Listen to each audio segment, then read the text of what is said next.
Bonsoir Estelle, joli coup de cœur. Awali, donc son troisième album a séduit la critique. Awali, cette artiste française d'origine sénégalaise, a une voix de blues, vous l'avez entendu, une voix très chaude, très chaleureuse. Alors ses compositions originales mêlent jazz, pop et musique africaine. Sur Five and a Feather, son troisième album, on entend par exemple la kora de Balaké Sissoko ou la voix de Fada Freddy, vous l'avez reconnu, l'artiste sénégalais était avec elle sur scène au festival Au Fil des Voix qui se termine aujourd'hui à Paris. L'occasion rêvée pour Pascal Achard et Guillaume Gouet d'aller à la rencontre de cette musicienne.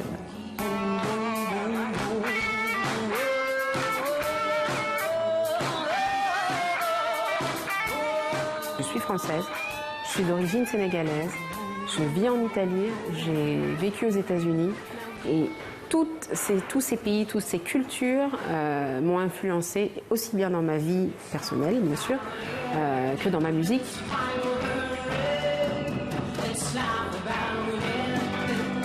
Tout un chacun, suivant sa sensibilité, entend plus des vibes pop, des vibes jazz, des vibes de folk dans les différentes chansons de Five and a Feather.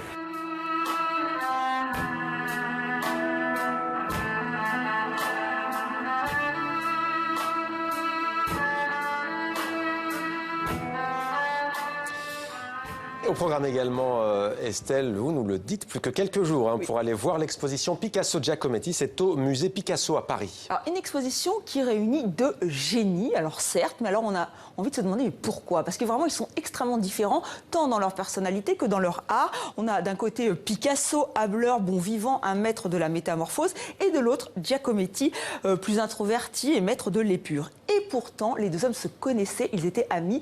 Figurez-vous que c'est Miro qui a fait les présentations. On est en 1930, 1931. Les deux hommes vont se rapprocher du courant surréaliste. Dans une des salles du musée, on découvre un des carnets de Giacometti où on voit qu'il copiait les œuvres de Picasso. Alors, ils ont été influencés par les arts premiers tous les deux.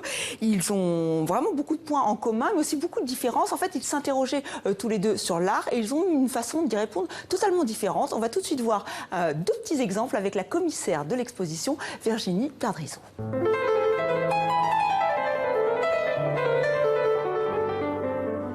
C'est vraiment un choix des commissaires d'avoir rapproché ce plâtre de l'homme qui marche avec l'ombre, le tableau de Picasso, puisque on a sur le tableau de Picasso aussi une silhouette indéterminée, un peu comme la projection de l'homme qui marche de Giacometti, qui est chez Picasso la projection de l'artiste dans son atelier face à son modèle.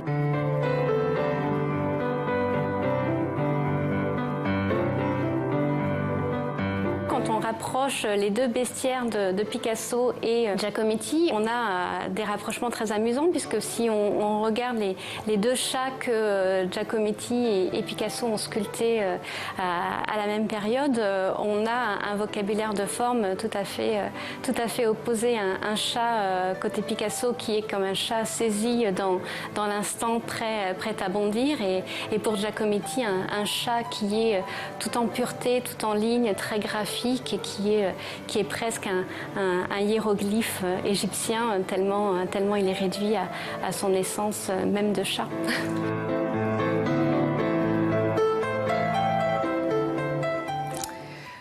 Voilà, vous avez jusqu'au 5 février pour voir cette exposition à Paris, au musée Picasso. Mais si vous nous regardez depuis Doha, au Qatar, eh bien sachez que l'exposition arrive très prochainement chez vous.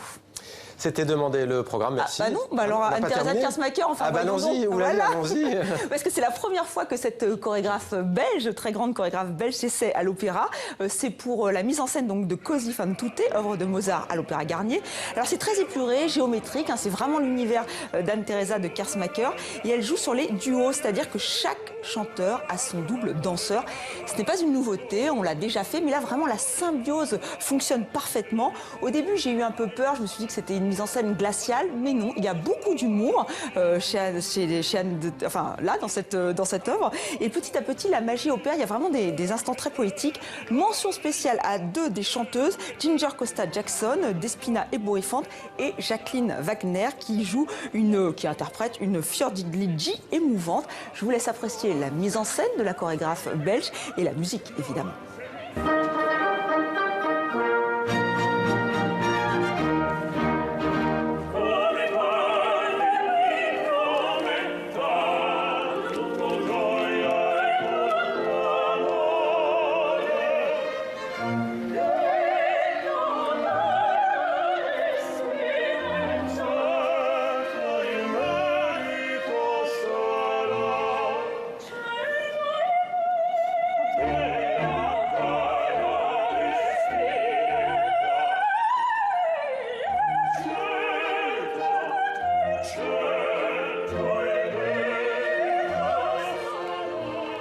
Voilà Estelle Eken, Teresa de Kersmaker me pardonne, j'ai voulu la zapper, et pardonnez-moi également Estelle, voilà. Ouais. Cette fois je peux dire c'était demandé le programme, merci Estelle, à demain, même endroit, même heure, place.